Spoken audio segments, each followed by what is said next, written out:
Hello guys, and welcome to another day with Similar. In today's video we will be removing an Egr valve and cleaning it on a 2005 Freightliner Sprinter.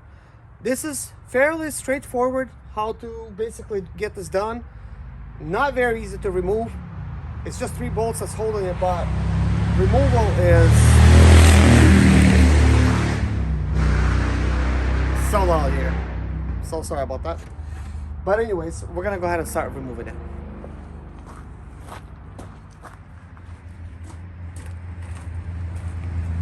So anyways, here we have the Egr. The very first thing you're gonna need to do is unplug it.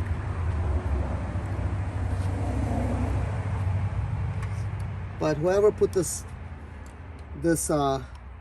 crimp right here made it way too close to the connector, so you cannot actually remove it. So I actually have to first remove that screw right here, that clamp. I don't know why people do that. That's just really, first of all, it's a lot harder to install it in this position, but when they do this, it just makes it that more difficult to remove the actual switch. So we're gonna go ahead and actually just remove the clamp that's holding the water. Some water might come out, and I really don't want it to come out, but it will. So let's see. Just gonna unplug it. Okay, so we have e-socket number 10. The very first thing I'm gonna do is break these things loose.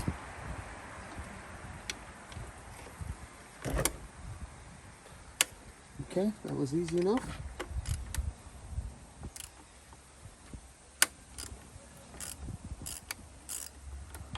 Okay.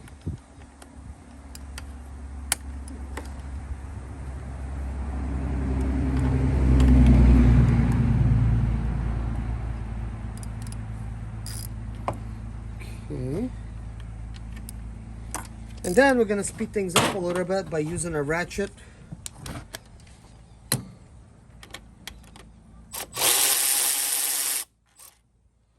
So there goes one.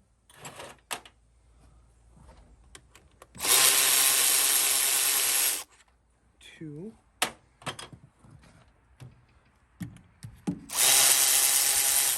So we want to clean this jar, but the problem is cleaning it is not the hard part. Is removing it. That's the hard part. That's where the whole challenge comes in. As you can see, this one's quite stuck, and it's going to take some doing to try to. So guys, you gotta be careful, but you could get like a screwdriver like this to try to move it. Apparently this one's actually moving quite easy, which is nice. This means I should have no issue trying to pull the Egr out. But you gotta, like, if it doesn't move it very carefully. And if you use a very long screwdriver, then it definitely will help. So, oh gosh, this one is just coming out like really nicely. So this is an Egr Valve Seal. You have to always make sure you replace it, because if you don't, they will leak. So here we have a radiator pipe. And I really don't want it to leak anywhere. So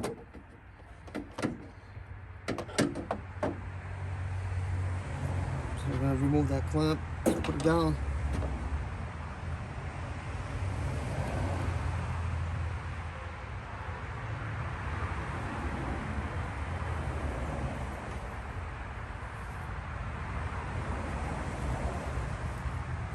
Probably going to fix it over here, somewhere on the side. Yeah, I think that's going to do for now. Just I really don't want to spill everywhere. So apparently we're using a red fluid for the antifreeze. So as you can see, the Egr valve is dirty, so now we need to go clean it. So here we have the dirty type of Egr, and I have a parts washer now, which is good, but you really don't need one to be able to do that. You just need a kind of like a good area. So this is a very soft brittle brush. If you're able to clean it with a soft brush, then I recommend you clean it with a soft brush.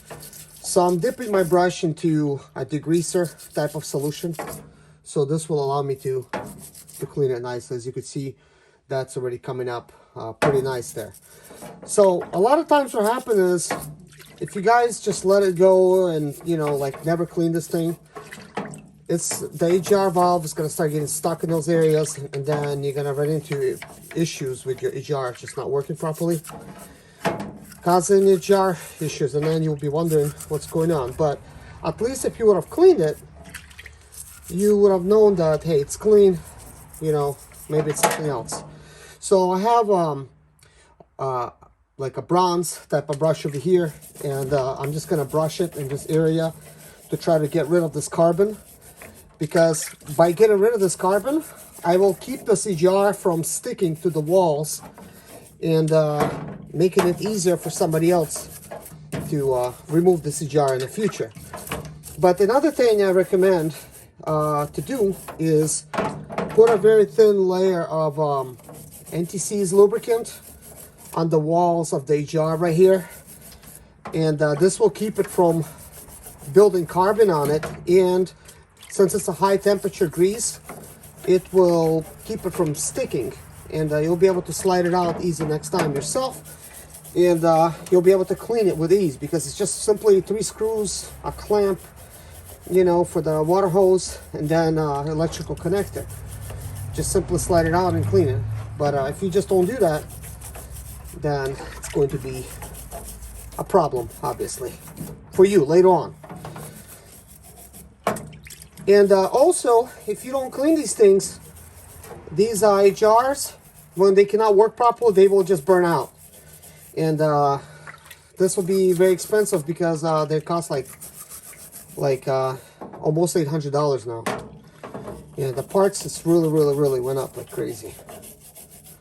So if you try to upkeep yours, then hopefully you're not gonna have to deal with that. So that is kind of clean. So what we want to check now is how it opens. So it does open good. So right here. So it is opening.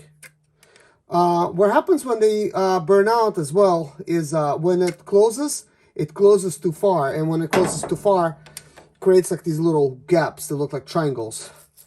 And then if you see that with yours, then you just have to replace your jar, because you will have a limp mode all the time. The only time you could delete that limp mode is if you're driving, let's say like 45 miles an hour at the very least, and you twist your key off 1 notch, not 2.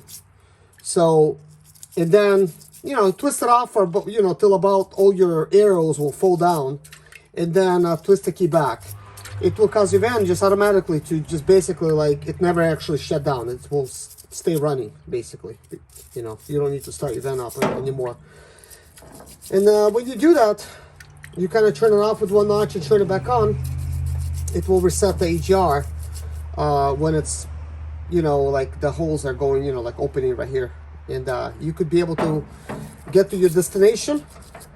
And then once you know, like get to your destination without like no limp mode. But once you get to your destination, you will need to again shut your van off. But once you shut your van off and start it back up, well, you'll be back at the limp mode again.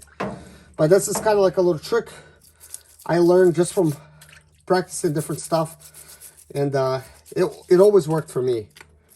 And then of course that's not going to be a permanent solution. You know, you'll need to get yourself another Egr and replace it.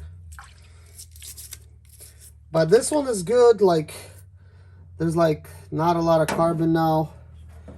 What I would like to do is soak it just a little bit. Like, we don't want to, you know, get it like up in there.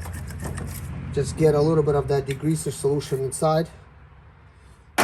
So I'm just gonna prop it up over here to where like you could just work any type of carbon loose over there, and then we just basically like let it out. But that's all for cleaning, guys. Then you simply just reinstall it. No need to really waste time on reinstallation process.